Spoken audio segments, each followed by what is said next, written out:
Collar ಇದ್ದಾರೆ. ರಾಯಚೂರಿನಿಂದ ನಿವೇದಿತಾ ಅನ್ನೋರು ಕರೆ ಮಾಡಿದ್ದಾರೆ. ನಿವೇದಿತಾ ಅವರೇ ನಮಸ್ತೆ. ನಮಸ್ತೆ ಅಕ್ಕ. ಯಾರ ಬಗ್ಗೆ ತಿಳ್ಕೊಬೇಕಿತ್ತು ತಾವು?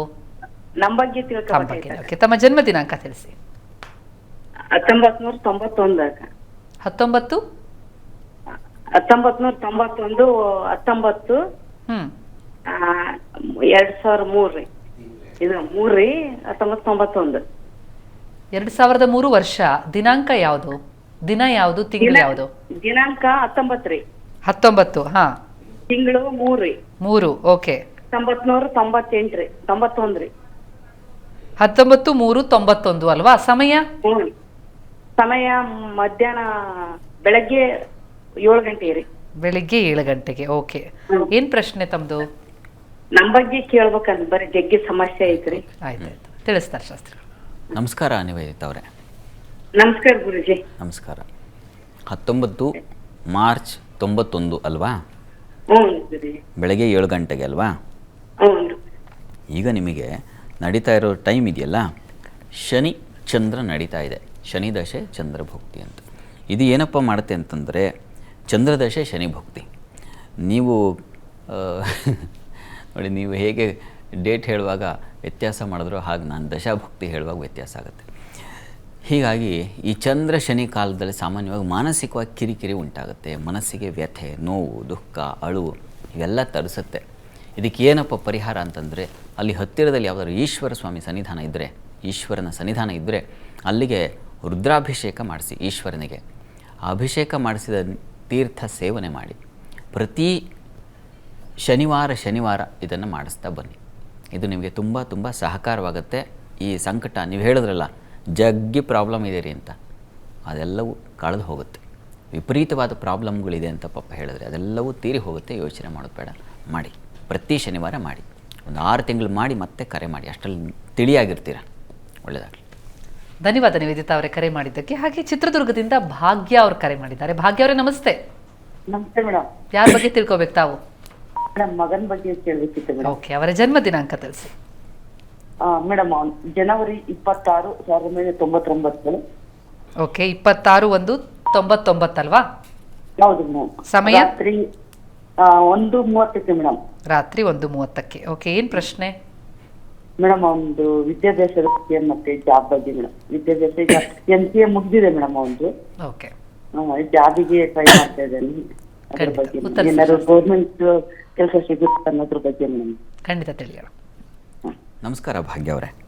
ನಮಸ್ತೆ ಗುರುಜಿ. ನಮಸ್ಕಾರ. ನೋಡಿ, ಈಗ ಇವರಿಗೆ ರಾಹು ದಶೆಯಲ್ಲಿ ರಾಹು ಭುಕ್ತಿ ನಡೀತಾ ಇದೆ. ಕುಜರಾಹು ಸಂಧಿಶಾಂತಿ ಇತ್ತು, ಅದೊಂದು ಸ್ವಲ್ಪ ಕಂಟಕ ಕಾಲ, ಸ್ವಲ್ಪ ಕಿರಿಕಿರಿ ಮಾಡುತ್ತೆ. ಅದರಿಂದ ನೀವು ಮಾಡಿಸಿದ್ರೋ ಇಲ್ಲೋ ಗೊತ್ತಿಲ್ಲ. ಮಾಡಿಸಿದ್ರಾ? ಸಂಧಿಶಾಂತಿ ಮಾಡಿಸಿದ್ರಾ? 15 ದಿವಸದಿಂದ ಮಾಡ್ತಿದ್ದೀನಿ ಗುರುಜಿ. ಹಾಂ, ಸರಿ, ಆಯಿತು. ಈಗ ನೋಡಿ, ಪಂಚಮ ಸ್ಥಾನದಲ್ಲಿ ಶುಕ್ರ ಇದ್ದಾನೆ. ಶುಕ್ರನಿಗೆ ಬಲ ಇದೆ. ಪಂಚಮ ವಿದ್ಯಾಸ್ಥಾನದ ಅಧಿಪತಿಯ ವೀಕ್ ಆಗಿದ್ದಾನೆ.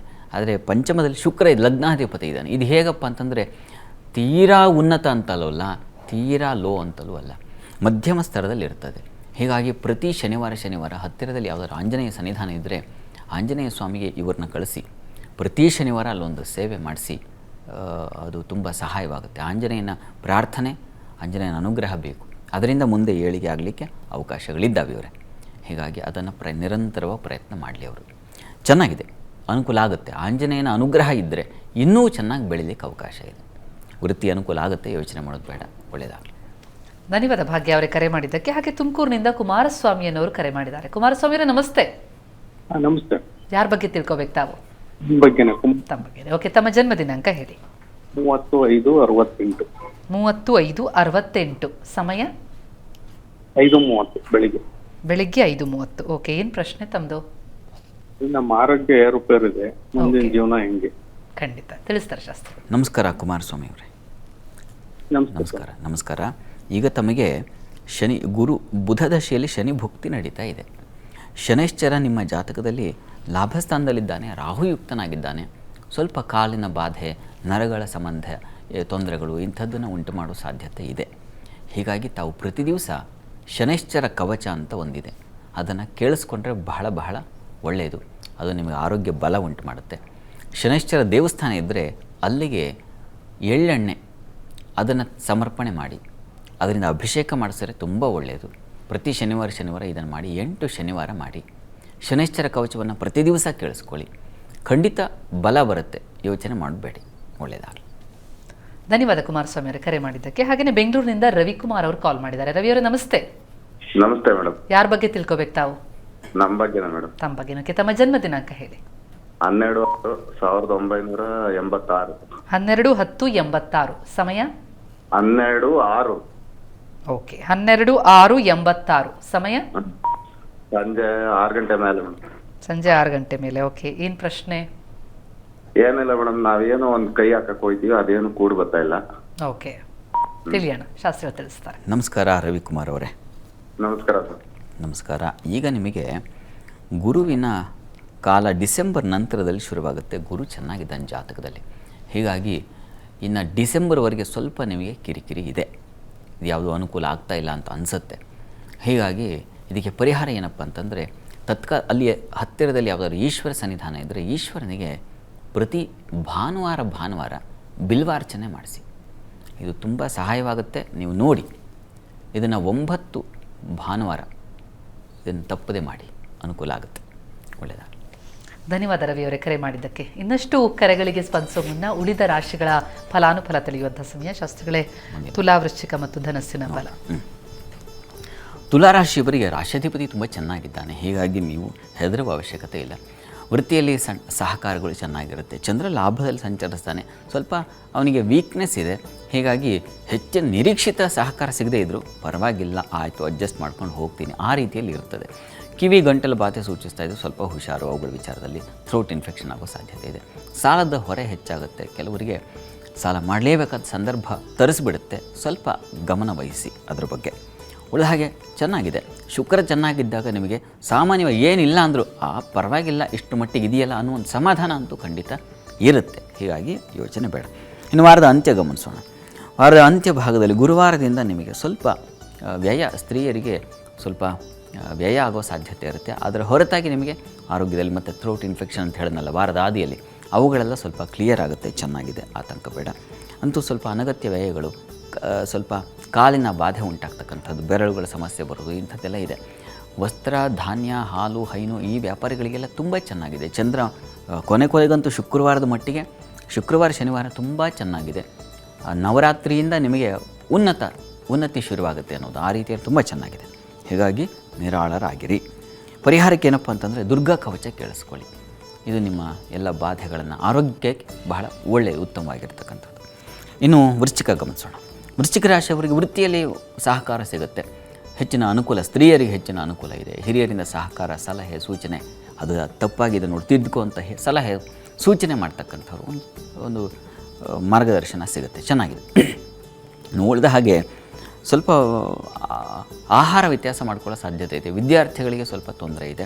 ಮತ್ತು ಹಣಕಾಸಿನ ವಿಚಾರದ ಸ್ವಲ್ಪ ಕುಟುಂಬದಲ್ಲಿ ಘರ್ಷಣೆಗಳಾಗೋ ಸಾಧ್ಯತೆ ಇದೆ. ವೃಶ್ಚಿಕ ರಾಶಿಯವರು ಈ ವಿಚಾರಗಳಲ್ಲಿ ಮಾತು ಸ್ವಲ್ಪ ಕಡಿಮೆ ಮಾಡಿದ್ರೆ ತುಂಬ ಒಳ್ಳೆಯದು. ವೃಶ್ಚಿಕ ರಾಶಿಯವರು ವಾರದ ಆದಿಯಲ್ಲಿ. ಇನ್ನು ವಾರ ಅಂತ್ಯ ಗಮನಿಸೋಣ. ವಾರಾಂತ್ಯದಲ್ಲಿ ವೃಶ್ಚಿಕ ರಾಶಿಯವರಿಗೆ ಸ್ವಲ್ಪ ಸ್ತ್ರೀಯರಿಗೆ ಹೆಚ್ಚಿನ ವ್ಯಯ, ಅಧಿಕ ಖರ್ಚು ಅದನ್ನು ಸೂಚಿಸ್ತಾ ಇದೆ. ಆಪ್ತರಿಂದ ಸ್ವಲ್ಪ ಹೊರೆ ಬರುತ್ತೆ. ಆಪ್ತರು ದೂರ ಆಗೋ ಸಾಧ್ಯತೆ, ಕೆಲಸದ ನಿಮಿತ್ತವಾಗಿ ಅಥವಾ ಯಾವುದೋ ಒಂದು ಕೆಲಸ ಹೇಳಿರ್ತೀರ ಅದು ಅವರಿಗೆ ಕಿರಿಕಿರಿಯಾಗಿ ಅವ್ರು ಮಾತಾಡಿಸದೇ ಇದ್ದರೆ ಸಾಕು, ಆ ಥರದ್ದೊಂದು ನಿರ್ಣಯಕ್ಕೆ ಬರುತ್ತೆ. ಅಂಥದ್ದೊಂದು ಸಂದರ್ಭ ಎದುರಿಸ್ತೀರ. ಅದರ ಹೊರತಾಗಿ ಇನ್ನೇನು ಅಂಥ ಪ್ರಮಾದ ಏನೂ ಇಲ್ಲ, ಯೋಚನೆ ಮಾಡಬೇಡಿ. ಇದಕ್ಕೆ ಪ್ರಾರ್ಥನೆಗೆ ಏನಪ್ಪ ಅಂತಂದರೆ ಸುಬ್ರಹ್ಮಣ್ಯ ಕವಚ ಕೇಳಿಸ್ಕೊಳ್ಳಿ. ಇಲ್ಲಿ ರಾಶಾಧಿಪತಿ ನಿಮಗೆ ಅಷ್ಟಮದಲ್ಲಿದ್ದಾನೆ. ಹೀಗಾಗಿ ತರಚೋದು, ಗಾಯಗಳಾಗೋದು, ರ್ಯಾಷಸ್ ಆಗ್ತಕ್ಕಂಥ ಇಂಥದ್ದೆಲ್ಲ ಇದೆ. ಹೀಗಾಗಿ ಸುಬ್ರಹ್ಮಣ್ಯ ಕವಚ ಅದು ತುಂಬ ಒಳ್ಳೆಯದು. ಇನ್ನು ಧನು ರಾಶಿ ಗಮನಿಸೋಣ. ಧನುಸ್ಸು ರಾಶಿಯವರಿಗೆ ವಾರದ ಆದಿಯಲ್ಲಿ ಚಂದ್ರ ಭಾಗ್ಯದಲ್ಲಿರ್ತಾನೆ. ಆರೋಗ್ಯದ ಸ್ವಲ್ಪ ಅಲ್ಲಿ ಜನ್ಮದಲ್ಲಿ ದ್ವಿತೀಯದಲ್ಲಿ ಸಂಚರಿಸ್ತಾನೆ. 2 ದಿನ ಮಂಗಳವಾರ ಬುಧವಾರದ ಮಟ್ಟಿಗೆ ಆರೋಗ್ಯ ಹಾನಿ ಆಗುತ್ತೆ, ಸ್ವಲ್ಪ ಹುಷಾರು. ಉಳಿದ ಹಾಗೆ ದೇವತಾ ಪೂಜೆ ಪುನಸ್ಕಾರ ಇಂಥವುಗಳಲ್ಲಿ ಭಾಗಿಯಾಗ್ತಕ್ಕಂಥದ್ದು, ವೃತ್ತಿಯಲ್ಲಿ ಅನುಕೂಲ ಸಿಗ್ತಕ್ಕಂಥದ್ದು, ಹೊಸ ಅವಕಾಶಗಳಿಗೆ ದಾರಿ, ಸ್ತ್ರೀಯರಿಗೆ ಹೆಚ್ಚಿನ ಸೌಕರ್ಯ, ಒಂದು ಧರ್ಮಶ್ರದ್ಧೆ, ಉತ್ತಮರ ಸಂಘ, ಇವೆಲ್ಲವೂ ತುಂಬ ಚೆನ್ನಾಗಿದೆ. ವಾರದ ಆದಿಯಲ್ಲಿ ಚೆನ್ನಾಗಿರ್ತದೆ. ಆರೋಗ್ಯದ ಕಡೆ ಸ್ವಲ್ಪ ಗಮನ ಕೊಡಿ ಅಷ್ಟೇ. ಇನ್ನು ವಾರದ ಅಂತ್ಯ ಭಾಗದಲ್ಲಿ ಗಮನಿಸ್ಕೊಂಡ್ರೆ ಧನುರಾಶಿಯವರಿಗೆ ಕೆಲಸ ಕಾರ್ಯಗಳು ಮತ್ತು ಯಥಾ ಪ್ರಕಾರ ಅಲ್ಲಿ ಮಾಂದಿ ಬರುತ್ತೆ. ಹೀಗಾಗಿ ಸಣ್ಣ ಪುಟ್ಟ ಕಿರಿಕಿರಿ, ಅದೇನಂಥ ಪ್ರಮಾದ ಅಲ್ಲ, ಯೋಚನೆ ಮಾಡಬೇಡಿ. ಧೈರ್ಯ ಸಾಹಸಗಳಿದ್ದಾವೆ. ದಾಂಪತ್ಯದಲ್ಲಿ ಸ್ವಲ್ಪ ಮನಸ್ತಾಪ ಇದೆ. ವ್ಯಾಪಾರದಲ್ಲಿ ಸ್ವಲ್ಪ ಬೆಂಕಿ ವಾತಾವರಣ ಇರುತ್ತೆ. ಕೂಲಾಗಿ ಹ್ಯಾಂಡಲ್ ಮಾಡೋದು ಕಷ್ಟ ಅಂತ ಅನಿಸ್ಲಿಕ್ಕೆ ಶುರುವಾಗುತ್ತೆ.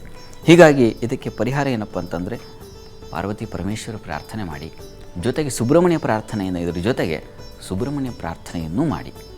ಇವೆರಡೂ ನಿಮಗೆ ಹೆಚ್ಚಿನ ಬಲ ಕೊಡುತ್ತೆ.